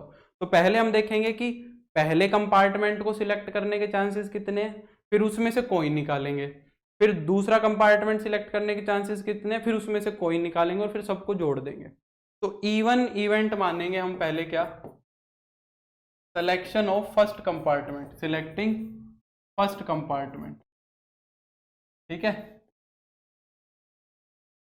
ये तो हो गया selection of first compartment. E2 event हम क्या मानेंगे, selection of selecting second compartment. ये हम मानेंगे कि सेकंड कंपार्टमेंट सिलेक्ट किया। अब जरा मुझे ये बताओ, दोनों के सिलेक्ट होने के चांसेस बराबर बराबर है, कुछ नहीं कह रहा है, तो दोनों को इक्वली सिलेक्ट किया जा सकता है, पहले कंपार्टमेंट को भी और दूसरे कंपार्टमेंट। तो P of E1 P of E2 कितना हो जाएगा, 1/2 हो जाएगा। ए इवेंट मैंने मान लिया क्या कि 1 क्या क्या क्या निकालना है, 1 रुपी कॉइन निकालना है। 1 रुपी कॉइन इज ड्रॉन, भाई 1 रुपी कॉइन निकाला गया है। अब तुम्हें क्या निकालना है कि P ऑफ ए बताओ कि भाई 1 रुपी कॉइन निकालने की टोटल प्रोबेबिलिटी बताओ क्या होगी। तो क्या होगी भाई, पहले तो E1 सिलेक्ट होगा, पहले तो पहला कंपार्टमेंट सिलेक्ट होगा, और पहले कंपार्टमेंट में पहला कंपार्टमेंट सिलेक्ट होने के बाद फिर उसमें से कॉइन निकाला जाएगा। फिर दूसरा केस क्या हो सकता है कि दूसरा कंपार्टमेंट सिलेक्ट होगा, और दूसरा कंपार्टमेंट सिलेक्ट होने के बाद उसके अंदर से कॉइन निकाला जाएगा, यही होगा। अब E1 की प्रोबेबिलिटी कितनी होगी, E1 की 1/2 है। ए गिवन E1, अगर पहले कंपार्टमेंट में से कॉइन निकला है 1 रुपए का, तो उसकी प्रोबेबिलिटी कितनी है। देखो पहले कंपार्टमेंट में 3 तो 50 पैसे के कॉइन है और 2 1 रुपए के हैं, टोटल तो 5 है, और 2 रुपए, 2 कौन से हैं, 1 रुपए वाले। 1 रुपए वाले कितने कॉइन है, 2 हैं, तो 2 कॉइन तो 1 रुपए वाले और टोटल 5 है, तो 2/5 हो जाएगा। सिमिलरली E2 के चांसेस 1/2, और दूसरे कंपार्टमेंट में से 1 रुपए का कॉइन आएगा। ये तो 3 रुपए के, 3 तो कॉइन 1 रुपए के हैं और 2 कॉइन 50 पैसे के हैं, तो यहाँ कितनी हो जाएगी, 3/5। टोटल केसेस 10 आ गए, ऊपर बन गया 2 + 3, 5/10 कितना हो गया, 1/2 हो गया। ये टोटल प्रोबेबिलिटी हो गई। अगर वो ये पूछता अगर वो ये पूछता तुमसे कि कॉइन जो है वो फर्स्ट कंपार्टमेंट से निकला, तो ऊपर तो ये रखते और नीचे ये पूरा रख देते, है ना। जैसे कि अब तुम क्वेश्चन देखो जो एग्जाम में आए हुए क्वेश्चन, वैसे टोटल प्रोबेबिलिटी का सवाल इतना तो नहीं आता है, बाकी देखो आ भी जाए। ये जैसे केस स्टडी क्वेश्चन आया हुआ है 2022 में, कह रहा है कि read the following passage and answer the following questions. कह रहा है shopkeeper sells 3 types of flower seeds A1 A2 A3। एक शॉपकीपर है जो 3 टाइप के सीड्स क्या करता है, बेचता है। They are sold in the form of a mixture, जो एक मिक्सचर की फॉर्म में वो तीनों बेचे जा रहे हैं, ठीक है, तीनों मिक्सचर के फॉर्म में बेचे जा रहे हैं। The proportions of these seeds are 4:4:2। जो इनके प्रोपोर्शंस हैं वो क्या है, 4:4:2, यानी कि उस मिक्सचर के अंदर जो A1 टाइप के सीड है उनका रेशो तो 4 है, B2 A2 वालों का भी 4 है और A3 वालों का 2 है रिस्पेक्टिवली, ठीक है। The germination rates of the 3 types of seeds are, germination यानी कि वो हो जाएगा, क्या बोलते हैं, वो बड़ा हो जाएगा, वो पौधा बन जाएगा। जर्मिनेशन का एग्जैक्ट वर्ड नहीं समझ पा रहा हूँ, हिंदी का वर्ड नहीं बोल पा रहा हूँ, यानी कि वो पनप जाएगा, हाँ वो पनप जाएगा। इसके चांसेस दिए हुए हैं 45% तो A1 के, 60% A2 के और 35% A3 के हैं रिस्पेक्टिवली। तो क्या कह रहा है, पहले में देखो क्या कह रहा है, calculate the probability that A randomly chosen seed will germinate.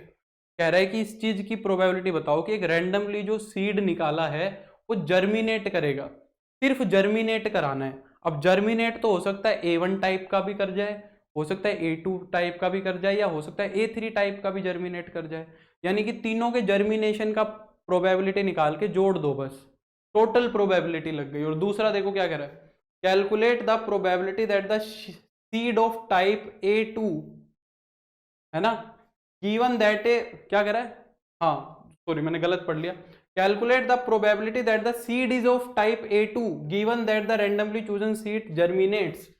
कह रहा है कि जो रैंडमली चूज किया है सीड वो जर्मिनेट कर गया, ये दिया है, पर ये बताओ कि वो किस टाइप का था, वो A2 का था। तो ये हो गई बेस थ्योरम, समझ रहे हो। तो कैसे करेंगे देखो, मान लो कि ए इवेंट उसने A1 A2 A3 तो बनाए हुए हैं, ई मान लो, कुछ और मान लो, ई मान लो, ई इवेंट ये मान लो कि सीड जर्मिनेट कर रहा है, सीड जर्मिनेट्स, ई इवेंट मान लिया सीड जर्मिनेट कर रहा है। तो अब तुम्हें जर्मिनेशन की प्रोबेबिलिटी पूछिए पहले में, तो बस कि सीड को जर्मिनेट कराना है बस, है ना। तो जर्मिनेट कैसे करेगा, पहले तो A1 टाइप का चूज करोगे सीड और फिर वो जर्मिनेट करेगा, तो फिर क्या करेंगे, E गिवन A1 हो जाएगा। फिर A2 टाइप का सीड चूज करोगे और फिर वो क्या करेगा, जर्मिनेट करेगा। फिर तुम A3 टाइप का सीड चूज करोगे और फिर वो क्या करेगा, जर्मिनेट करेगा। ये बात समझ आ रही है। A1 की प्रोबेबिलिटी कितनी होगी, A1 टाइप के कितने थे, 4 रेशो में थे, टोटल कितने 10 है, तो 4/10 तो प्रोबेबिलिटी हो गई इसकी, है ना। A1 टाइप के 4 रेशो में थे, बाकी कितने हैं 6 हैं, तो 10 हो गए ना टोटल।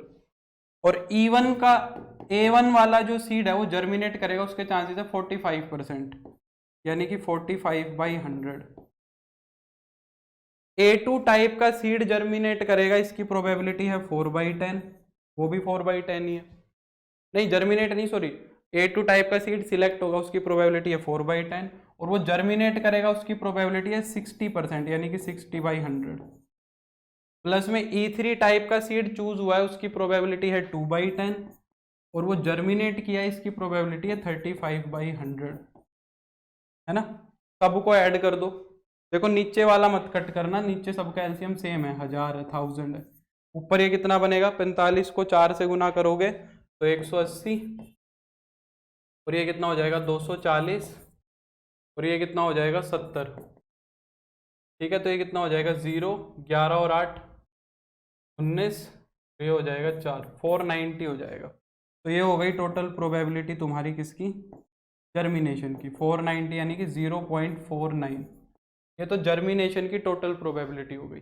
अब दूसरे वाले में वो क्या कह रहा है, देखो क्या पूछा है ये देखो, दूसरे वाले में उसने कहा है कि calculate the probability that the seed of type A two germinate हुआ था। कह रहा है कि सीड तो जर्मिनेट हुआ है, ये तो कह दिया कि जर्मिनेट तो हुआ है यानी कि ई तो हो गया, पर वो A2 टाइप का हुआ है, ये बताओ कि वो A2 टाइप का हुआ है, ये बताना है तुम्हें। तो ये प्रोबेबिलिटी क्या बनेगी, A2 वाला केस ले लेंगे ऊपर, A2 वाला केस ले लेंगे ऊपर, और बाकी सारे जो थे वो आ जाएंगे नीचे। A1 P of E given A1, P of E2, P of A2, E given A2 plus में P of E3, P of E given A3, ये हो जाएगा। ठीक है, ये A2 के चांसेस कितने हैं, A2 के, A2 है, A2 वाले केस ले लो बस, ये बीच बीच वाले है ना, ये कितने हैं देखो 4/10 मल्टीप्लाई में 60/100, और बाकी जो सारे हैं वो सारे के सारे आ ही जाएंगे। सारा का सारा कितना है, ये है 490/1000, ऐसे लिख लो चाहे 490/1000, ये है पूरा का पूरा। तो ऊपर कितना आ गया देखो, ऊपर आ गया 240/1000 और नीचे आ गया 490/1000। तो 1000 से 1000 तो कट गया, एक जीरो से एक जीरो भी कट गई, 24/49, ये तुम्हारा रिक्वायर्ड प्रोबेबिलिटी। ऐसे करना है, समझे। और देखो एक क्वेश्चन और करते हैं बेस थ्योरम का, देखो ये अच्छा सवाल है। Often it is taken that A truthful person commands more respect in the society, कह रहा है सच्चे आदमी की रिस्पेक्ट ज्यादा होती है सोसाइटी के अंदर।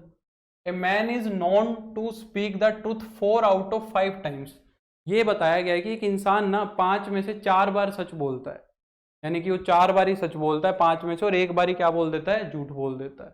ठीक है, यानी कि सच बोलने की प्रोबेबिलिटी हो गई 4/5 और झूठ बोलने की प्रोबेबिलिटी हो गई 1/5। अब आगे देखो क्या कह रहा है, ही थ्रोज ए डाई, वो एक डाई को थ्रो करता है, and reports that it is actually a 6, और वो रिपोर्ट करता है कि हाँ भाई सच में 6 आया है ना। Find the probability that it is actually a 6, ये प्रोबेबिलिटी बताओ कि वो सच में 6 आया था। इसमें देखो ट्रिकी सवाल है, ये ट्रिकी क्वेश्चन है। देखो अब सच में 6 कब आया होगा ये बताओ, कोई इंसान तुम्हें कह रहा है कि भाई 6 आया है, तो सच में 6 कब आया होगा, जब उसने सच बोला होगा।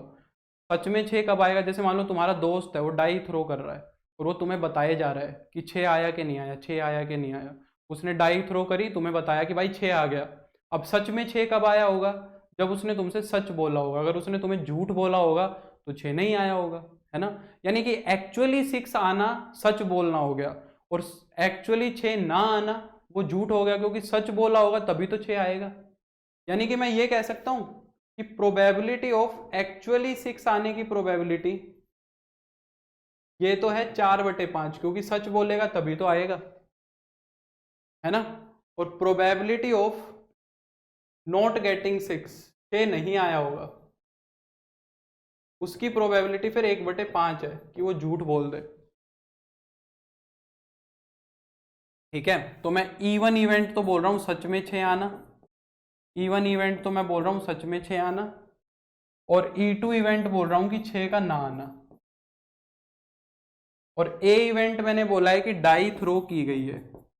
ठीक है, डाई इज थ्रोन, या फिर getting 6 on die, getting 6 on die. A event मैंने बोल दिया कि 6 पे डाई पे 6 आना क्या है। अब देखो क्या कह रहा है कि 6 तो आ गया, किसकी प्रोबेबिलिटी कह रहा है कि 6 तो आ गया, 6 आ गया यानी कि ए तो हो गया, गेटिंग ए 6 ऑन डाई यानी कि 6 तो आ गया। पर अब ये बताओ कि वो सच में 6 आया है, 6 तो आ गया, उसने बता दिया तुम्हें फोन करके कि भाई 6 आ गया, पर अब ये प्रोबेबिलिटी बताओ कि सच में 6 आया है। तो सच में 6 कब आया होगा, जब उसने सच बोला होगा, यानी कि 6 तो आ गया, पर ये प्रोबेबिलिटी बताओ कि वो उसने सच बोला होगा, है ना। तो ये पूछिए तुमसे, और ये कितनी होगी तुम्हारी P ऑफ E1, उल्टा लिख दिया यार, उल्टा लिख दिया है, उल्टा लिख दिया है।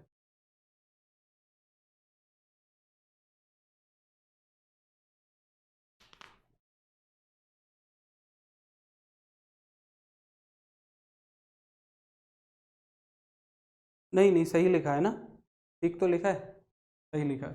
P of E1 P of A given E1 upon में P of E2 P of E1 P of A given E1 plus में P of E2 P of A given E2, ये है, ठीक है।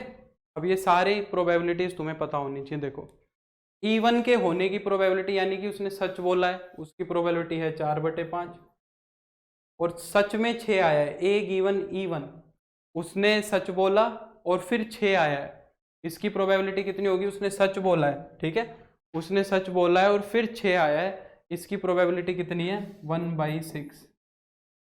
यानी कि उस केस में सच में 6 आया होगा ना, 6 आया और उसने सच बोला है। यहाँ देखो ये तो सेम हो गया, 4/5 मल्टीप्लाई 6 1/6 है ना। और यहाँ पे देखो E2 की प्रोबेबिलिटी कितनी हो गई? 1/5। और अब वो क्या कह रहा है? वो क्या कह रहा है कि E2 हुआ है और फिर ए की बताओ, यानी कि उसने झूठ बोला है और फिर ये प्रोबेबिलिटी बताओ कि 6 आया होगा। यानी कि उसने झूठ बोला है और फिर बताओ कि 6 आया, यानी कि उसने झूठ बोला है तो 6 आया ही नहीं है, झूठ बोला है और 6 नहीं आया है, तो उसकी प्रोबेबिलिटी कितनी है? 5/6। तो ऊपर तो हो गया 4/30 और ये कितना हो गया? 30, यहाँ पे एलसीएम आएगा 4 + 5, 30 से 30 कट गया, ये हो गया 4/9। ये हमारा क्या बन गया? रिक्वायर्ड क्वेश्चन बन गया, ठीक है। तो ये तुम्हारी बेस थ्योरम है। अब हमारे पास एक लास्ट टॉपिक बचता है प्रोबेबिलिटी के अंदर, जो कि क्या होता है? रैंडम वेरिएबल का और प्रोबेबिलिटी डिस्ट्रीब्यूशन का, ठीक है।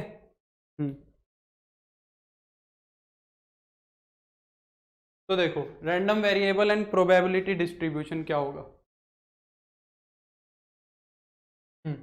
रैंडम वेरिएबल क्या होता है? सबसे पहले ये देखते हैं कि रैंडम वेरिएबल जो होता है एक फंक्शन होता है। रैंडम वेरिएबल क्या होता है? एक फंक्शन होता है। अब फंक्शन होगा तो उसकी कुछ ना कुछ डोमेन और रेंज होगी। तो क्या कहता है? एक फंक्शन होता है विद डोमेन। क्या होता है? डोमेन होता है सैंपल स्पेस, जिसकी डोमेन क्या होती है? Sample space. सैंपल स्पेस तो डोमेन होती है, एंड रेंज रियल नंबर, जिसकी रेंज क्या होती है? रियल नंबर्स होती है। यानी कि अगर समझो तो हमारा जो रैंडम वेरिएबल है वो कुछ ऐसा होता है, S से R। यानी कि वो क्या करने की कोशिश कर रहा है? S में तो तुम्हारे क्या होंगे? आउटकम्स होंगे। S में तो तुम्हारे क्या होंगे? आउटकम्स होंगे। एक इवेंट के क्या होंगे? आउटकम्स। वो उन आउटकम्स को मैच कराना चाहता है रियल नंबर्स पे। वो उन आउटकम्स को किस पे मैच कराना चाहता है? रियल नंबर्स पे मैच कराना चाहता है। ये काम जो करके देता है ना, उसको हम क्या बोलते हैं? रैंडम वेरिएबल बोलते हैं, ठीक है। अब जब वो आउटकम्स आए, मान लो तुम्हारे पास ABCD आउटकम आ गया, ABCD आउटकम आ गए, 3 आउटकम आ गए, मान लो ABC। ए की प्रोबेबिलिटी लिख दी तुमने, बी की प्रोबेबिलिटी लिख दी और सी की प्रोबेबिलिटी लिख दी, है ना। ये तो आउटकम लिख दिया तुमने, और ए की और बी की इनकी क्या लिख दी तुमने? प्रोबेबिलिटी लिख दी, ठीक है। ये क्या लिख दी तुमने यहाँ पे? प्रोबेबिलिटी। तो एक टेबल बन गई, एक डिस्ट्रीब्यूशन बन गया। इसी डिस्ट्रीब्यूशन को हम प्रोबेबिलिटी डिस्ट्रीब्यूशन बोल देते हैं। इतनी सी बात है। देखो जैसे कि मैं बताता हूँ, ये क्वेश्चन आजकल काफ़ी मशहूर हो गया है, तो ये आने के चांसेस है। देखो क्या कह रहा है? कह रहा है कि there are 4 cards numbered 1 to 4, 1 number on 1 card. कह रहा है कि 4 कार्ड है जिन पे 1 2 3 4 लिखा हुआ है, 1 2 3 4 लिखा हुआ है। 2 cards are drawn at random without replacement. 2 card हमने रैंडमली ड्रॉ करे हैं पर रिप्लेसमेंट के साथ, बिना रिप्लेसमेंट के। हमने एक कार्ड निकाला तो अब वो दोबारा नहीं निकाला, वो बाहर ही आ गया है हमारा, ठीक है। Let x denote the sum of the number on the 2 cards. x किसको डिनोट करा है? ये रैंडम वेरिएबल है। देखो वो रैंडम वेरिएबल तुम्हें डिफाइन करके देगा। Let x denote the sum, ये रैंडम वेरिएबल है, sum on the number of 2 cards, ये रैंडम वेरिएबल, ये पकड़ना है तुम्हें इस सवाल के अंदर से। Find the mean of x। अच्छा, अब ये मीन की भी एक बात आती है, ये भी देखेंगे। पहले तो डिस्ट्रीब्यूशन निकालते हैं, फिर मीन की बात करेंगे आगे, ठीक है। x क्या कह रहा है? सबसे पहले तो सैंपल स्पेस बनाओ। 2 कार्ड तुम कैसे कैसे निकाल सकते हो? जो 2 कार्ड निकालोगे वो तुम कैसे कैसे निकाल सकते हो? 1 2 3 4 है, तो 4 कार्ड कैसे निकलेंगे तुम्हारे, ये बताओ, बिना रिप्लेसमेंट के तुमने निकाले हैं, ठीक है। तो देखो, हो सकता है तुमने 1 के साथ 2 निकाल लिया हो, 1 के साथ 3 निकाल लिया हो, 1 के साथ 4 निकाल लिया हो, ऐसा हो सकता है है ना। 1 के साथ 2, 1 के साथ 3, 1 के साथ 4, ऐसा हो सकता है। या फिर तुमने 2 के साथ 3 निकाल लिया हो, 2 के साथ 4 निकाल लिया हो, ऐसा हो सकता है, क्योंकि 2 के साथ 1 तो निकल चुका है। या हो सकता है तुमने 3 के साथ 4 निकाल लिया हो, ऐसा भी हो सकता है। 3 के साथ तुमने क्या निकाल लिया हो, 4 निकाल लिया हो। और कोई पॉसिबिलिटी है, 1 के साथ 2, 1 के साथ 3, 1 के साथ 4, 2 के साथ 3, 2 के साथ 4 और 3 के साथ 4, क्योंकि रिप्लेसमेंट हो नहीं सकती। 1 के साथ 1 नहीं आ सकता, 2 के साथ 2 भी नहीं आ सकता, क्योंकि एक बार ही निकालना है एक कार्ड को, तो ये तो पॉसिबल है नहीं, है ना। 2 कार्ड निकालने हैं, तो यही हमारे पास टोटल केस हो गए, 1 2 3 4 5 6, ये 6 हमारे पास टोटल केसेस बन गए। अब रैंडम वेरिएबल क्या है, sum on the cards, sum on the cards, या फिर sum of the number on cards, sum of the number on the cards, ये रैंडम वेरिएबल है ऑफ द। अब सैंपल स्पेस में कितने एलिमेंट है, 1 2 3 4 5 6, तो सबसे पहले x क्या वैल्यू ले सकता है बताओ। तुमने अगर 2 कार्ड निकाले हैं 1 2 3 4 के, तो सबसे पहली प्रोबेबिलिटी क्या है कि सम कितना आ सकता है। क्या सम 0 आ सकता है, 0 तो कभी नहीं आएगा। क्या सम 1 आ सकता है, 1 के साथ कोई ना कोई कार्ड तो निकालोगे तो सम 1 भी नहीं आ सकता। क्या सम 2 आ सकता है, 2 कब आएगा, जब 1 के साथ 1 आएगा, 1 के साथ 1 तो आ ही नहीं सकता, क्योंकि 1 तो एक अकेला कार्ड रखा है। क्या सम फिर 3 आ सकता है, 3 आ सकता है, क्योंकि 1 के साथ 2 निकाला जा सकता है। तो x जो है वो पहली वैल्यू 3 लेगा। इसके लिए सैंपल स्पेस में देखो कौन है, इसके लिए सैंपल स्पेस में देखो कौन है, 1 3 सम कहाँ आ रहा है, 1 2 पे आ रहा है, तो सिर्फ एक एलिमेंट यहाँ पे है, तो x इज इक्वल टू 3 के लिए ये है। तो इसकी प्रोबेबिलिटी कितनी आएगी अब, p of x is equal to 3 की, यानी कि अगर x की वैल्यू 3 थी तो ये एक ही आया बस मेरे पास, तो इसकी प्रोबेबिलिटी कितनी हो जाएगी, 1/6 हो जाएगी सम 3 आने की। फिर अगर मैं बोलूं कि सम 4 आ सकता है, बिल्कुल आ सकता है। 4 कब कब आएगा बताओ, जब 1 के साथ 3 आ जाए। 4 कब कब आएगा, जब 1 के साथ 3 आएगा, सिर्फ तभी आएगा। इसकी प्रोबेबिलिटी कितनी हो जाएगी, p of x is equal to 4, ये हो जाएगा 1/6। x is equal to 5, sum 5 आने की प्रोबेबिलिटी क्या है, 1,4 और 2,3, ये 2 केसेस हैं। तो ये कब हो सकता है, p of x is equal to 5 के जो चांसेस है वो आ गए 2 है ना, ऐसे तो 2/6 हो गया। और फिर सम कितना आ सकता है, 6 आ सकता है। सम 6 कब आएगा बताओ, जब तुम्हारा 2 के साथ 4 आएगा, 2 के साथ क्या आएगा, 4 आएगा। तो p of x is equal to 6 कितना हो जाएगा, 1/6।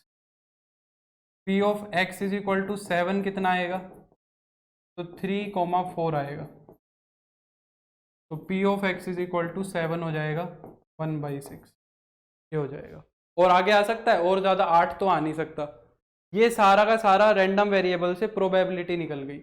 अब इन सबको सुंदर सुंदर सजा के जब हम एक टेबल में लिख देते हैं तो वो बन जाती है हमारी प्रोबेबिलिटी डिस्ट्रीब्यूशन। हमें जब इनको सजा के एक टेबल में लिख देते हैं तो मेरे पास क्या बन जाता है, एक डिस्ट्रीब्यूशन बन जाता है ना। तो यहाँ पे तो क्या है, x की वैल्यू है, तो x क्या क्या वैल्यू ले सकता था हमारा, 3 4 5 6 7, है ना। और इन सब की प्रोबेबिलिटीज कितनी आई, x की वैल्यू जब 3 हुई तो प्रोबेबिलिटी कितनी आई, x की वैल्यू 3 हुई तो प्रोबेबिलिटी आई 1/6। जब x की वैल्यू क्या हुई, 4 हुई तो प्रोबेबिलिटी आई 1/6। जब x की वैल्यू 5 हुई तो प्रोबेबिलिटी कितनी आई, 2/6। जब x की वैल्यू 6 हुई तो प्रोबेबिलिटी कितनी आई, 1/6। और 7 हुई तो भी कितनी आई, 1/6 ही आई। इसको तो बोलते हैं प्रोबेबिलिटी डिस्ट्रीब्यूशन। अब अगर तुम्हें याद हो 11वीं क्लास के अंदर जब तुम्हें एक टेबल में तो x देता था और एक टेबल में तुम्हें fx देता था, याद है, तो मीन कैसे निकालते थे, हम पहले fi xi निकालते थे, याद है हम क्या निकालते थे, एफ आई एक्स आई आता था, और फिर यहाँ पे हम समेशन ऑफ एफ आई निकालते थे, समेशन ऑफ एफ आई निकालते थे और summation of F I X I निकालते थे। तो मीन हमारा क्या बन जाता था, summation of F I X I upon में समेशन ऑफ एफ आई, ये बन जाता था, ये हमारा मीन बनता था अगर तुम्हें याद हो तो। अब हमारा एक चेंज है बस छोटा सा, एफ आई की जगह मेरा क्या है, पी एक्स है, प्रोबेबिलिटीज है, ये डिफरेंस है बस। तो मेरा यहाँ पे क्या बनेगा, पी आई एक्स आई बनेगा, यहाँ पे समेशन ऑफ पी आई बनेगा, यहाँ पे भी समेशन ऑफ पी आई ही बनेगा। पर एक बात है, सारी की सारी प्रोबेबिलिटीज का जब सम करोगे, सारी की सारी प्रोबेबिलिटीज का हम जब भी सम करेंगे यहाँ पे समेशन ऑफ पी आई, वो हमेशा 1 आएगा, ठीक है। तो इस केस में ये हमारा सिर्फ कितना बनता है, 1 बनता है। तो हमारे पास सिर्फ क्या बच जाता है, summation of P I X I बच जाता है। ये हमारा मीन होता है प्रोबेबिलिटी के लिए, ये हमारा क्या होता है, मीन होता है। यानी कि तुम्हें सिर्फ क्या करना है, पी आई और एक्स आई की मल्टीप्लाई करानी है और इनको ऐड कर देना है बस, क्योंकि अपॉन में तो वो 1 ही बनना है, अपॉन में वो क्या बनना है, 1 बनना है। पी आई एक्स आई वो तो क्या बनना है, 1 ही बनना है। तो समय ये मल्टीप्लाई कराओ, ये कितना आया 3/6, ये कितना आया 4/6, ये कितना आया 10/6, ये कितना आया 6/6, ये कितना आया 7/6। अब क्या कर दो, summation of P I X I कर दो, इन सबको जोड़ दो। तो इन सबको जोड़ दोगे तो कितना हो जाएगा, 3 और 4 7 और 10 17, 17 और 6 23 और 7 30, सही किया है, 6 4 और 3 7 और 10 17 और 6 हाँ 30 हो गया, 30/6, यानी कि ये 5 आ गया। तो जो मीन है मेरा, मीन है मेरा वो कितना आ गया, 5 आ गया। जो मेरा मीन है वो कितना आ गया, 5 आ गया। तो मीन को ही हम यहाँ पे एक्सपेक्टेड वैल्यू भी बोल देते हैं या एक्सपेक्टेशन भी बोल देते हैं। अगर कहीं पे एक्सपेक्टेशन लिखा आ जाए तो कंफ्यूज नहीं होना है, ठीक है। एक सवाल और करते हैं, देखो थोड़ा सा अलग, जैसे कि ये वाला क्वेश्चन देखो, ऐसा क्वेश्चन भी कई बार आ जाता है, बाकी ये आसान सवाल है, मैं तो इसको ईजी मानता हूँ।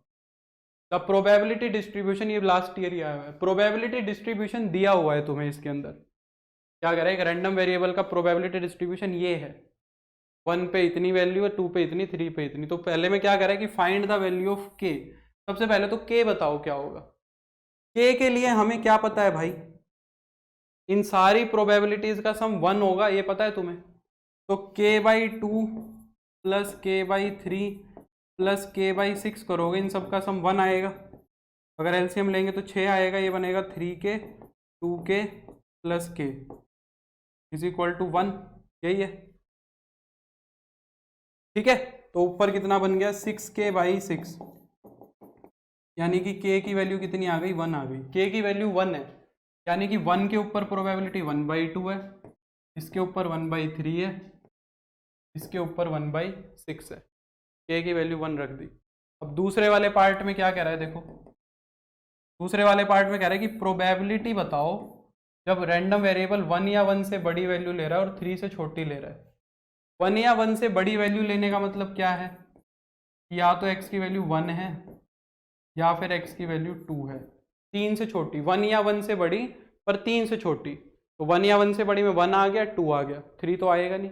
तो 1 की प्रोबेबिलिटी कितनी आई, 1/2 आई, और 2 की कितनी आई, 1/3 आई। तो ये कितना हो गया तुम्हारा 5/6, ये कितना हो गया 5/6। और थर्ड वाले में देखो क्या कह रहा है, find E x, expectation of x. Expectation of x का मतलब क्या है, मीन।